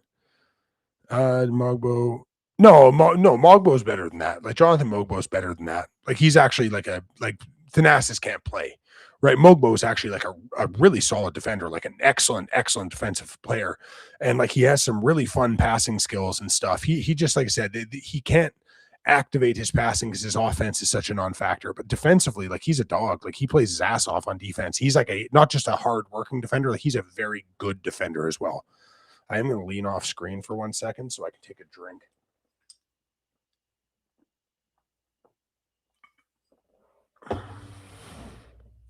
Because I had a beverage that I can't show on the internet. So yeah, man, I nailed that. I nailed that trade. Who do you think is the better player between Christian Harrison and Ben Sturts? Christian Harrison, right? Like Ben Sturts may end up being the better player, but if you're comparing ceiling, there's no comparison on ceiling. Christian Harrison's ceiling is one of the higher ceilings in this draft, right? Whether or not he reaches that ceiling, there's a lot more questions about that. But the passing reads, the jump shooting, like the only thing that Bennett Sturts is better at than would be at the college level getting to the rim. I think at the NBA level, Christian Harrison's going to do a better job getting to the rim than Bennett Sturts. That's the reality. And like people are going to be like, oh, well, he didn't turn the ball over as much. Because his passing reads were super basic. Like he's a really good A to B passer. Like Sturts is like a great decision maker. But it's not elite level passing reads. It's for the most part, he makes the right pass. Christian Harrison made elite reads as a passer, like over and over and over, elite reads. So it's just a different game, right? Like there's just a different ceiling between those two guys. Having a triple bogey. I went to the United States this past weekend for my coaching, and I decided to bring back a like a whole bunch of different beverages. I think LeBron goes to Golden State Warriors.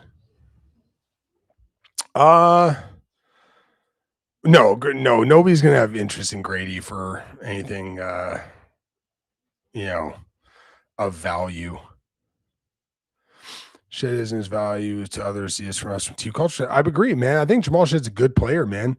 Toronto wanted to get a guard. How many picks of value does Shed add to 19? None. Shed doesn't move you up. Like, I don't know if adding Shed, like maybe it would move you to 18. You know what I mean? Like if Charlotte didn't want to bring back Kobe White and you were like, we'll give you 19 and Shed for 18, they'd probably go for that. I imagine they go for that trade. But like, that's it. That's the extent of it. And you're really not moving up a tier there. They're very Maisie. They're just very different body types.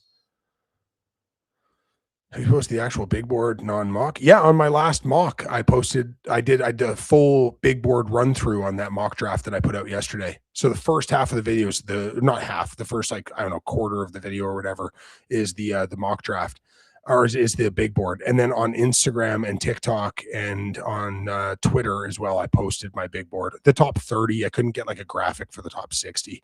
So, but I do have 61 players ranked. Ibuka Okori is better for the Raptors than Anderson? Ibuka Okori is a downhill penetrating guard with reasonable passing skills that needs the ball in his hands to be successful. Christian Harrison's the best shooter in the draft with elite level passing. So yeah, I don't see how. Yeah, we'll see who slides. Somebody will slide, right? It does pretty much happen every year. No, I think he goes to the Warriors, man. What does a perfect offseason look for the Lakers? One of the bigs, like one of the good bigs slides to their spot. And they're able to grab a big with that spot. Somebody came on my YouTube and was like, they never draft bigs. And it's like, yeah, and they need to. That's why they're big situations in the situations is because they don't draft bigs. But yeah, one of the good bigs slides to their spot. Austin Reeves resigns. I love LeBron James, but LeBron James exits to go elsewhere so they can use that cap space and kind of reset their timeline. That would be big for them. And they go out and get some sort of big physical hybrid forward. I'm trying to think of who would be on the market right now. I'd have to really, really look at it. No, LeBron's going to sign for the MLE. That's my guess. Cass, thank you so much. Yeah, the Steinbach slide would be great, but I just don't see that ever happening. Financials are weird. Yeah. Well, it's not even weird. Like he'd have to sign for the minimum, and like he's not signed for the minimum, and like unless they're going to do a sign and trade for Jared Allen or something, which like if he's willing to match dollar for dollar, what the Jared Allen contract is, but then the Lakers don't have the cap space either, and the cap hold for Reeves kind of makes less sense. I don't think Jared Allen's the center that's going to put them over the top anyways necessarily, and like what they have to add additional value to get Jared Allen, like I don't know. It would be so tough, man, unless he's willing to take the minimum. And like if he took the minimum, the players unit would fucking lose it on him, right? Like they would lose it. So, people are always like, man, he's made enough money. Why doesn't he just take less? They're in a union, dude. They're in a union. Raps trade up to the top 10. I don't think we have the assets to trade up to the top 10. That's the issue. And again, I like Okori. Don't take this as I'm not an Okori guy. I'm not an Okori guy for the Toronto Raptors with this current roster construction because there's just not enough touches to go around for him. That's the issue. Yeah, I think Mamu's gone. Somebody's going to throw money at him. Somebody's going to throw like 13 million a year or 12 million a year. And right now we don't have access to our full MLE. The most we could offer him right now is like 8.5, I think. If somebody would take Grady Dick for free, that would open up the full MLE. I don't think somebody's going to take him for free necessarily unless you attach asset capital. We don't have a ton of asset capital. Like, we're not in a positive asset capital standing. So it's tough to make that move to get off of an expiring. So it's tricky. So unless, RJ Barrett gets traded and they're able to save $7 or $8 million off the books in an RJ Barrett trade or something, it's almost impossible to keep Mamu if somebody else is going to offer him 12 or 13 or 14. Right. And I think somebody will. Have you looked at anybody at 50 for the Raptors? Shit, of course I have. Who do you think you're talking to, Jawad? Who would I like at 50? Shit. Tyler Nickel would fit very well at 50. I think that you could go with the athletes if you want to. You could also go with like Malik Brown, like defensive versatility as a big. Ischenko is somebody who I really like. If Jaron Pierre Jr. were still there, that's a guard that I'd really like. This is another reason why I don't necessarily want guard at 19, because I think that the one thing this draft has is a shit ton of guards. And I think you can manufacture a slide.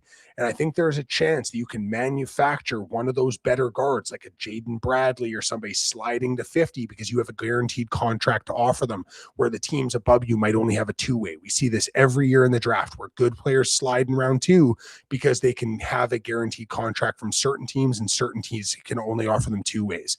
So there's a whole bunch of guys. Like if Kadir Copeland dropped, I like Kadir Copeland's fit on this team better than I like Ibuka Okori's. Now, that is not to think that I think that Copeland's a better player than Okori. He's not. But I think he fits better with this team, right? So, if, maybe Baba Miller drops, even taking a chance on, like, I think Milos Uzan is going to be a good player, man. I think Otega Owe has some things about him that are fun. Tyler Bilodeau makes a ton of sense for this team. Does he frustrate me? Yes. Do I have him ranked at 56? Yes. But he's a big physical guy who shoots the shit out of a three, and he defensively rebounds. Sounds like a guy we could use. Doesn't block shots, nothing like that. But there's a lot of dudes, man. Like I said, I put out my full big board yesterday during that mock draft video. On Yensu drop, that would be amazing. But I think there are a bunch of like second round guards, and I think you can manufacture a slide to 50 for one of them between Bruce Thornton, who I've been projecting to go round 1, but still Emmanuel Sharp, Richie Saunders, Jack Cale, Bradley, Kadir Copeland, Jaron Pierre Jr., Milos Uzan, Braden Smith, who I wouldn't go the Braden Smith route though. Tyler Nickel, who's more of a wing forward, Kylan Boswell, Jacoby Gillespie is there, Darian Williams there. Like there's a ton of guards. There's a ton of guards. That's why I think it's way less urgent to grab the guard at 19, especially if that guard's not a perfect fit. Because I'll tell you this, I am exceptionally high on a few of these second round guards. Right? I really believe in a few of these second round guards. I think Jaden Bradley is going to be a really good basketball player. So yeah, I am the new starting center for the Toronto Raptors. You can't sign Austin Reeves to the max. That's the cost of doing business. Caravan, I'm not a Caravan guy. I have Caravan, I think, ranked 48. 47. Sorry, Alex. I don't like the lack of versatility to his game, and I don't believe in the shooting as much as I believed in like Sam Hauser's shooting. You know what I mean? So do you think Mamu's gone? Yeah, Mamu's probably gone. Well, and here's the thing. It's hard to play guys that don't defend in the playoffs. Right? That's the reality of it. Senac, I don't think they should draft Senac. I don't think Senac's ready to play in the NBA, right? He's going to need at least one full year of development. Yeah, Clay stretch and wave. I don't know if they'll go that way. They might go that route. Yeah, I saw the Varsho home run. Jalen Williams, what do you thought about him, Santa Clara? So I was higher on Jalen Williams than most people. I had J-Dub at 5 in his draft class. So I really liked him. I think that he's turned into an awesome player. I'd be very, very interested to see if they would move him. Like if it came down to having to lose one of them, I wonder if they'd ever move him. But I don't think they're in a position to ever think about that. But like, I didn't see him becoming this good. So like, I didn't think he was going to become like a second team all NBA guy, but I thought he was going to be like Chris Middleton. Now I know Middleton was also an all NBA guy, but like I really did see like that was my comp for J Dub coming out was Chris Middleton, right? And like honestly, there was a couple other guys that I compared him to, but like just that type of role. So it wasn't even about play style; it was about that role where like you're not quite a superstar, but you're such a good like you're above a superstar role player, but you don't quite get the respect of being like a true star. But like that's who I thought he was. I thought he was going to be Middleton, which is like a huge compliment for me because I think Middleton's awesome. Was awesome. No, I've only been live for hour and a half. Nate Amon. Nate Amon frustrates me. Nate Amon is incredibly talented. He's got just remarkable talent and fluidity, and I think he's a smart kid. It's kind of like the Senac thing and the Karim Lopez thing. It's like, can he do this? I have no idea. Did he do it? No. Will he do it? Maybe. And that's almost every skill of Amon. So I think he has to play the 4. I don't think he's strong enough to play the 4. Is he going to shoot long term? I think so. I like the jump shot, but he has no natural touch is the problem. So like the jump shot's pretty, but he doesn't have touch. And like that's a real concern because like I'll bet on the guy who's got the ugly jumper with touch over the guy who's got the picturesque jumper but has no feel. So like I'm real low on Nate Amon comparatively. I have him really, really low on my board. I think I had 26. 26. So there's a ton of skills there. I just don't know how it plays. Koa Pete, like I said, Koa Pete's not a Raptors fit. I really like Koa Pete as a fit in Cleveland.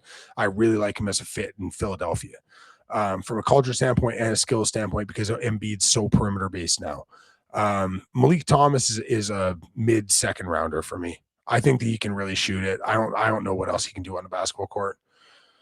I don't like the movement skills. He lacks flexibility, which is crazy for his build that he is so stiff. Like he's just so stiff through his hips. He doesn't move well at all. Like he moves like a guy 50 pounds heavier than him, which is crazy. So if you really believe in the shooting and you think he's going to be one of the best shooters on the planet, buy the stock. If you think he's going to be a 75th or 80th percentile shooter, he's an early second round pick. Because there's just not a lot of other like complementary skills that make him a scalable player. That's the difficulty. Oh, Josh Jefferson. I just love Josh. I do. Yeah, I just love Josh Jefferson. I can't hide it. It's a play type. It's just a player type that I just speaks to me. Pete, I wouldn't say he's underrated because like he's got a couple massive flaws in his game that makes translating his skills to the NBA level very niche. He needs to be in a very specific role to work. And that's why maybe he's like lower on some people's boards is just because there's not many systems that he can play in, right? Because of his inability to space the floor. And like he just has certain limitations, right? I would rather Vasar than Reed. Yeah. I'd rather the floor spacer, than the low post guy. Spacing wise, it just makes more sense. Onyensu is who I want. You know what I mean? Like I have him way higher than anybody else, I think. But Onyensu is just somebody that I love. I have him ranked, I think, 29 in the class. I think he's awesome. I almost ranked him 25th. I came really close. He blocks everything, great verticality, great understanding of defense and angles. And long-term, I think he shoots. That's the other thing. I don't think he's like a sniper or anything, but I think he shoots enough to get guarded. So I'm a big Onyensu guy. So I'll ride with it. I made the same claims about how I thought Nimi Kato was going to be an awesome basketball player. I thought Nimi Kato was going to be an NBA starter, and people laughed at me after his draft year, and then they laughed at me after his first and second seasons, and then this year I got to kind of give him one of those, So, but sometimes you just like a guy and how he plays. I won't be live for the draft because I'll be with my kids. I'm going to be watching the draft with my sons because we do it every year together, and that's our ritual, and that's like our family time. So I'm going to do a big show now, and then I'm going to do a post show after the draft, as long as it's not too late, because I got to be up real early, you know. Yeah, they'll do the sign and wave. I don't necessarily know where he fits. Not on a winning team. I think it will be somebody that's not good that brings him in. And if he goes to a winning team, he just won't play a whole lot. But like, who's a team that needs like a player like DeMar?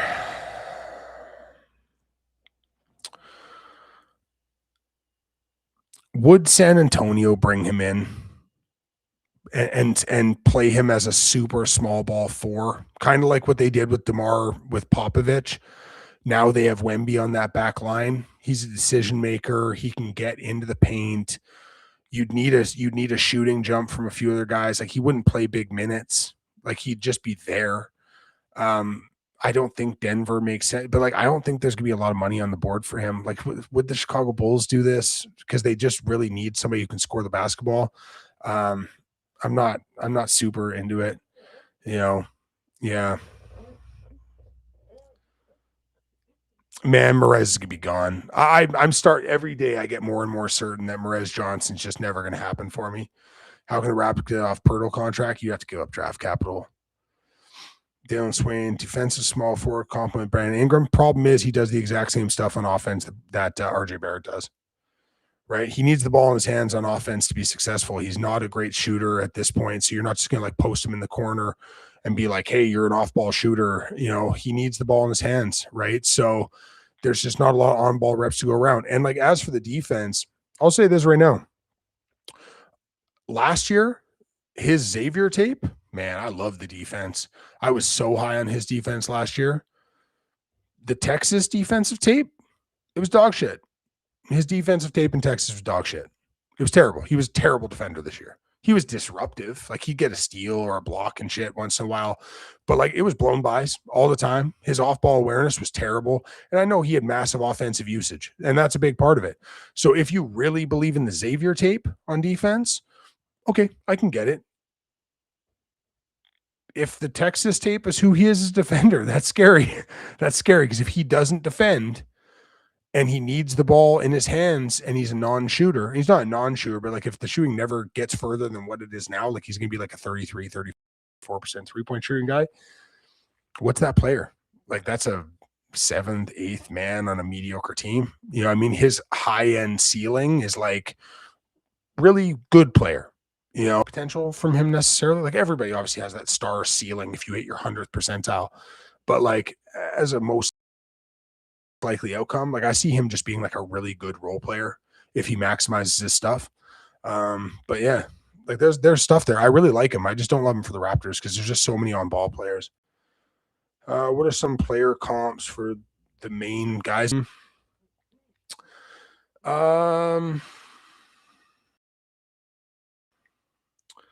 I don't love player comps a lot of the time. Like, I just sometimes I really struggle with it. Bennett Sturts does remind me of Ty Jerome a whole lot. Abuka, I'm going to give a comp to a prospect, not to the NBA player. Okay. So if you read my draft report about Tyrese Maxey, my draft report about Maxey, and my draft report about Abuka, Okori are basically the exact same, right? Tyrese Maxey turned into a 40% on high volume 3-point shooter, right? Not many guys have made that transition. If Okori doesn't shoot it to the level of Maxey, it's hard to make it work as a starter. If he shoots at the level of Maxey, which is like a less than 1% chance, because like the Maxey shooting transition has just been one of the most remarkable developmental stories of the last 20 years of basketball. But like, that's what the ultimate ceiling is like, is he Tyrese Maxey? If he's not Tyrese Maxey, you know, a median for him is he's Dennis Schroeder. I think he does a lot of the same stuff Dennis Schroeder does. So, you know, that's a player I really like. I just don't love him for the Raptors. But yeah, like, there's a few. Zuby Ejiofor. It's funny. Everybody talks about how Merez Johnson reminds them of Isaiah Stewart. I think Merez Johnson's so much better than Isaiah Stewart. But Zuby Ejiofor reminds me of Isaiah Stewart, especially like the Isaiah Stewart a few years ago that was still shooting threes. But Zuby kind of reminds me of Beef Stew a little bit. Dalen Swain does, like I said, Najee Marshall was a comp that I liked for Dalen Swain.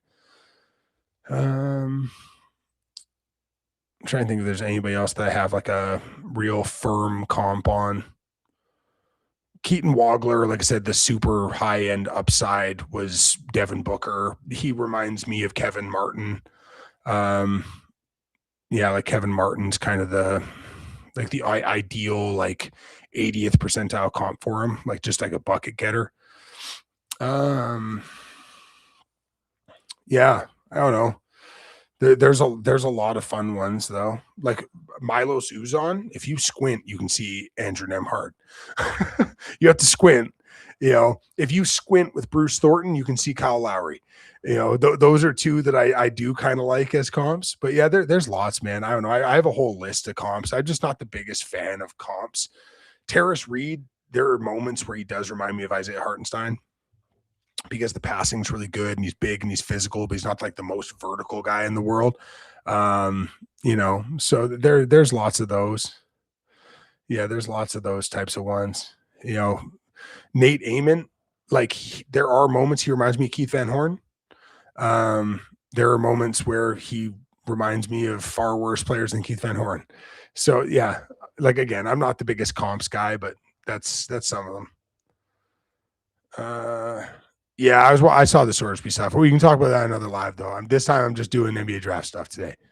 Sorry, let me get these questions back up. Lakers pursuing Khalil Ware. No, that fell apart. I thought it said that they were pursuing him prior to his trade to Milwaukee. Yeah.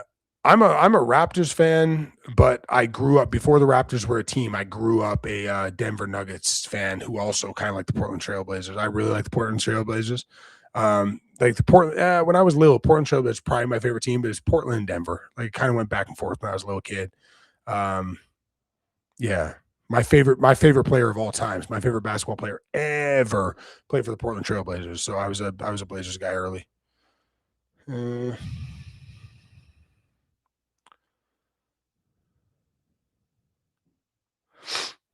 All right, what other questions we got? Josh Childress? I can see it to an extent. There's just like a really big difference in terms of effort level between those players. Like Josh Childress worked his balls off. Nate Amon sometimes like looks very casual, right? And I hated Josh Childress coming to the draft too. So like it's not a bad comp. Like don't get me wrong, it's not a bad comp. Sorry, I'm leaning off screen again.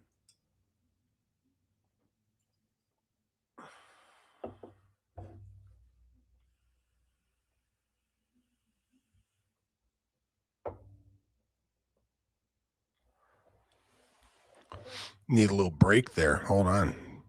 Sorry, guys. And again, like I said earlier, if you're watching on anything but YouTube, if you're watching on YouTube, please subscribe to my YouTube. I've been working my off on YouTube a couple months, and I'm really that up. So if you like the content, if you want to see longer form content, especially speaking to you TikTok people, go to my link tree in my profile on TikTok, jump over to YouTube, give me a follow, subscribe to the channel, check it out. If you want more draft stuff, I put out a full mock draft yesterday where I accurately predicted the Giannis Antetokounmpo trade to the Miami Heat, including the package that was being returned, which is pretty fun. But yeah, so if you want to do that, that would be hot that shit up. So that would be awesome. Yeah, Pierre is like hyper athletic. I love just the balls on the jump shot. I think he's awesome. I think he's awesome. I don't know if it's going to work. I don't necessarily know if it's going to work. But I think he's awesome. I think he's so much fun. And if the NBA doesn't work out for him, I think he'll go with the NBL, and I think he'll win multiple NBL MVPs. That's my take. For my Australian basketball fans in here, I know there are a couple. Everybody knows I like the NBL, so some of my Aussie boys come in here. Jaron Pierre Jr., if he does not make it in the NBA, right? If he doesn't get those opportunities, he will go to Australia and win multiple NBL MVPs. That's my call. Mark it down. Would you trade up for Mara? No. Who were the Raptors draft? In my mock yesterday, I had them drafting Jaden Quaintance. Yeah, that's who I had them drafting yesterday.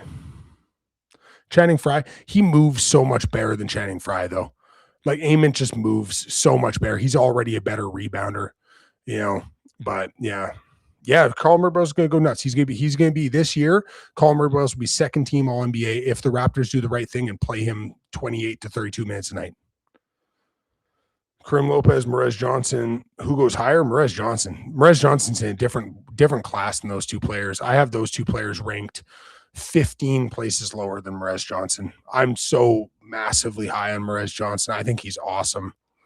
I don't think Jaron Pierre will be there either. If he is, the thing is about the second round is not about like ranking. The second round's about which 10 teams are willing to give guaranteed contracts to second round picks. Those 10 teams will get the guys they want to get, right?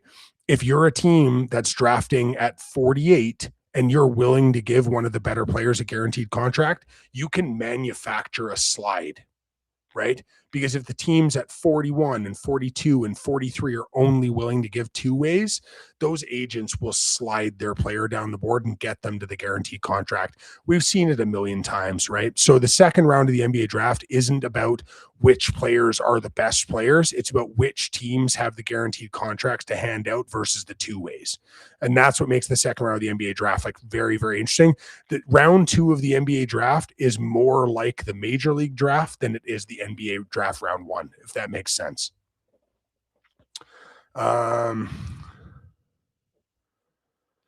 Yeah, Quaintance was hurt, but like Quaintance is one of the 5 best defensive prospects I've ever evaluated.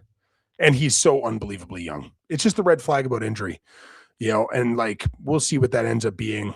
Last time the Raptors drafted a player who had massive red flags for injuries that slid from 5 down to 20, it worked out pretty good until we traded him for RJ fucking Barrett and Emmanuel Quickley, who needed to be re-signed. Thanks, Masai. Bang up job. And I know somebody in the comments could be like, he wanted to go to New York. I've already done this conversation. Doesn't matter where he wants to go. It matters who can pay him. And the Knicks couldn't pay him. They had no avenue to pay him. So, yeah. I can't remember where I had Phylon going in my mock yesterday.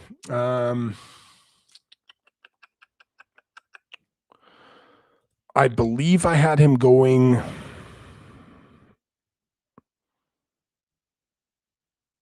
Did he go? No, he didn't go to Charlotte at 18. I know he slid a little bit. Who was at 21? Who was drafting at 21? Hold on.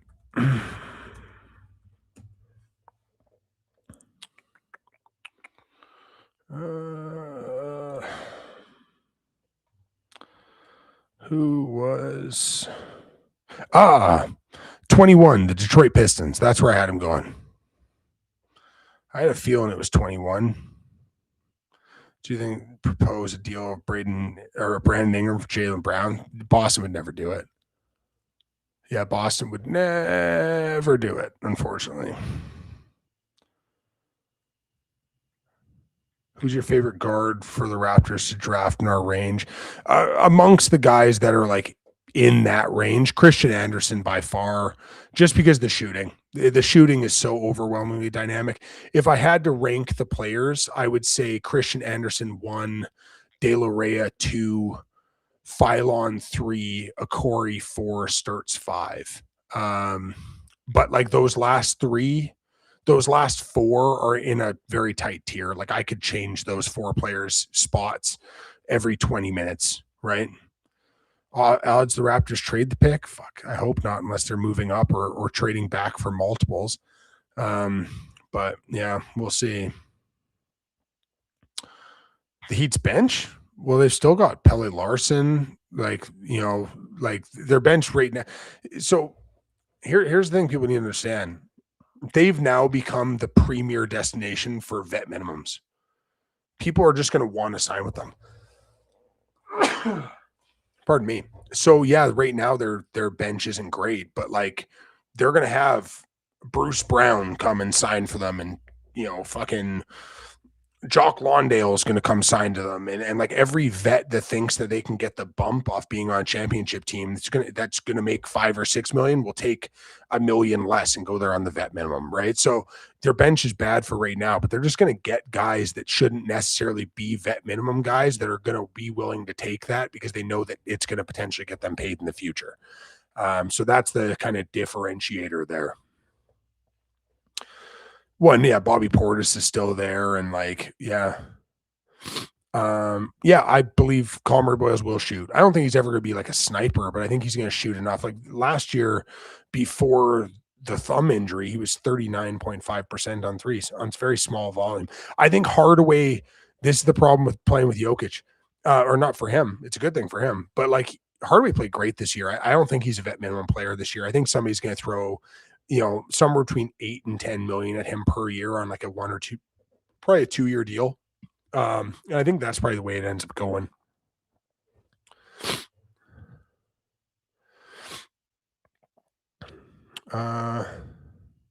No, I'm not going to stream during the draft. I'm going to do before and I'm going to do after. During the draft, I'm with my kids. I always watch the draft with my sons, and I'm going to continue that tradition because, yeah, that's what we do every single year. Malik Beasley? Yeah, maybe. Trade. I think they'll want to move off Jovic. Depending on how many trades will happen during the draft, not before, not after. I'd put the over-under at 2.5. I think there's going to be more activity than there typically is. I have 2 teenagers, so not little. Angels, though. They're good boys. Yeah, I've got a 13 and a 15. Because I'm an old man now. I'm low on Nick Martinelli because I don't know how it works in the NBA. So again, when I rank players based off the idea of how is your skill set going to affect winning at the NBA level. And I look at the idea of scalability. What is, and see if you can answer this one, Dominic. What is Martinelli's premier skill? Right? Like, what is the skill that makes Martinelli draftable? And I do believe he's draftable.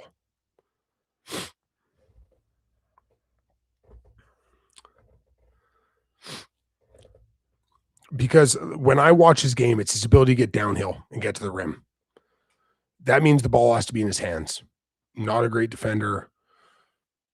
Doesn't do a ton of work as an off-ball guy. Like, it's a lot of get downhill.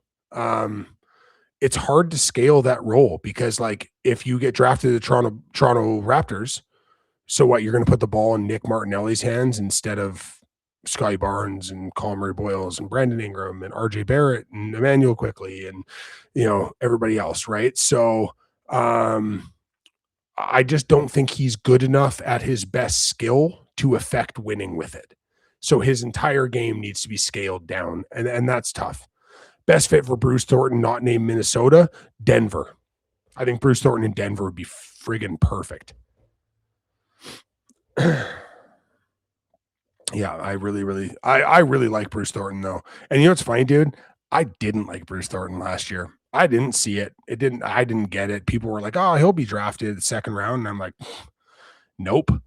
And now it's just I've got a lot of confidence in Bruce Thornton. I see him. I see his game and I like it.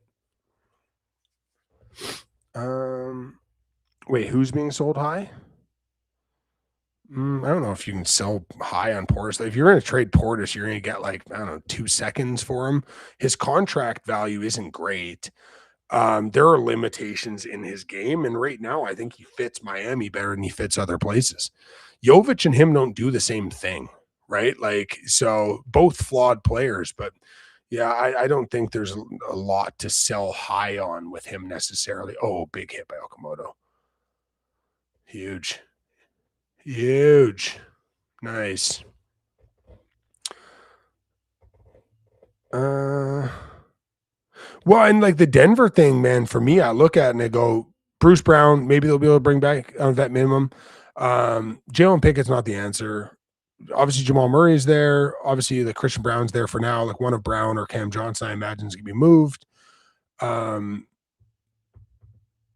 What they're going to bring back Tyus Jones? Like Tyus Jones didn't do anything for them. I think they need like another backup guard that can shoot and play physical and play, like kind of nasty at the point of attack. I think that's Bruce Thornton. I think Jaden Bradley makes sense for them too. Not at 26. I think there's a bunch of guards in this draft class that make a lot of sense for what Denver needs. If Denver also went big, I totally understand that, right? If they drafted a big, especially a versatile big that could switch, like Zuby Ejiofor makes so much sense in Denver. I think there's a lot of different things you can do with them. Give Watson the max? Shit, you're gonna be able. If you gave Watson 4 for 100, he'd probably go for 4 for 100 because there's not a lot of marketplace out there to break him on that. Did he go to the Clippers? Are you messing with me? Are you messing with me on a live stream? Because I've been updating my shit. I don't see anything right now. Is this guy just making shit up? Are you making up stuff? Yeah, he's messing with me. All right. See, this is why I leave Twitter all loaded up to make sure I can weed out the people who are screwing with me. Oh, Josh Jefferson? Yeah, no, which is somebody that I've had mocked to Denver multiple times as well. Yeah, Marcus, people are silly. People are reactionary. Toronto fans are the worst across all sports, but especially Jays fans. Terrible. Who we taking at 19? Where on X? Who? Matthew Davis? I'm starting not to believe you, Matthew. Because I looked through Twitter, I didn't see shit. Yeah, well, which account then?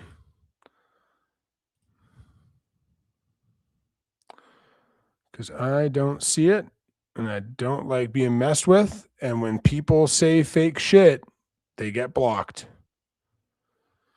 I'm not going to block you, though, but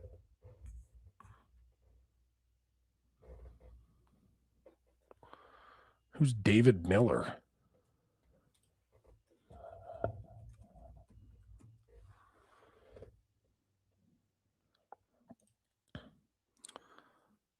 Yeah, I'm not listening to you anymore. Yeah.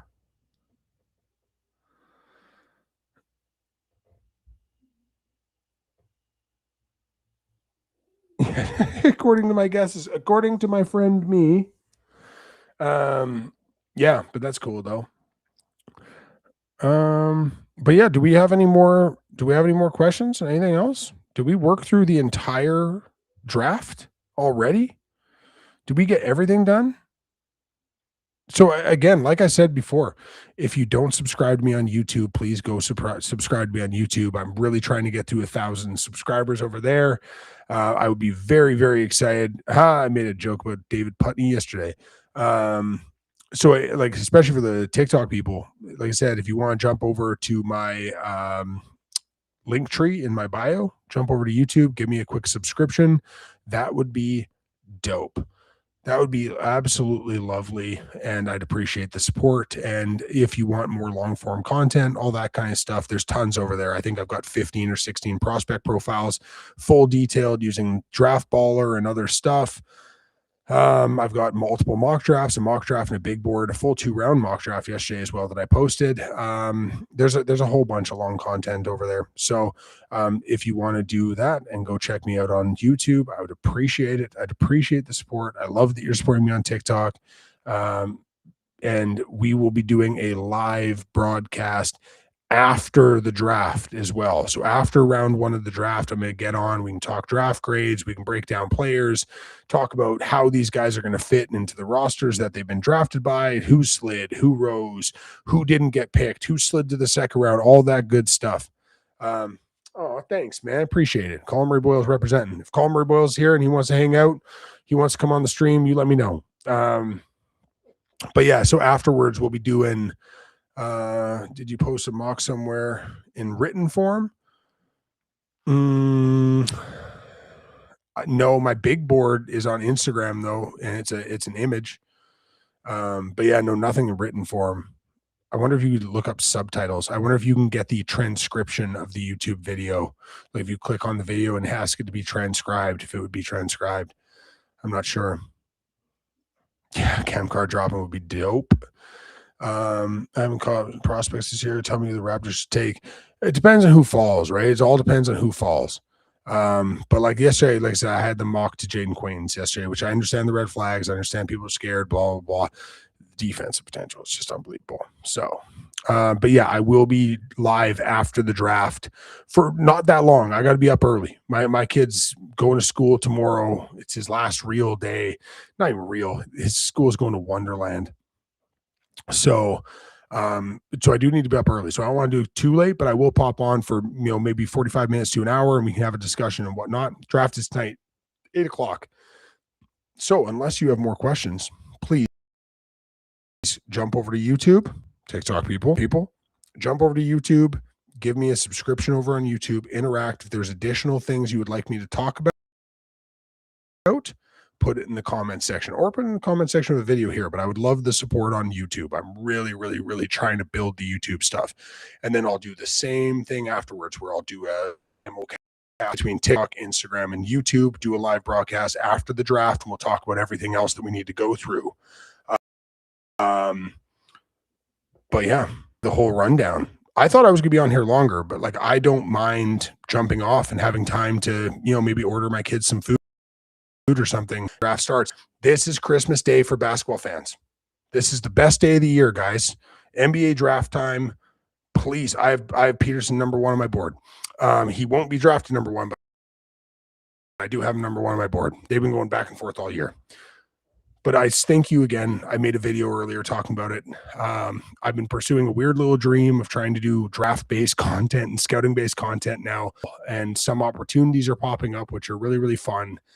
And I would have no chance to pursue these if it wasn't for willing to watch my growing pains as a content creator and my growing pains as a video editor. And I'm hoping next year to be able to do full video breakdowns of prospects. I'm really working hard to try to get better at the editing side. I'm 41 years old. I've never had to do video editing before. I'm learning this on the fly. I'm hoping to be able to add additional elements like a podcast and have more guests as well.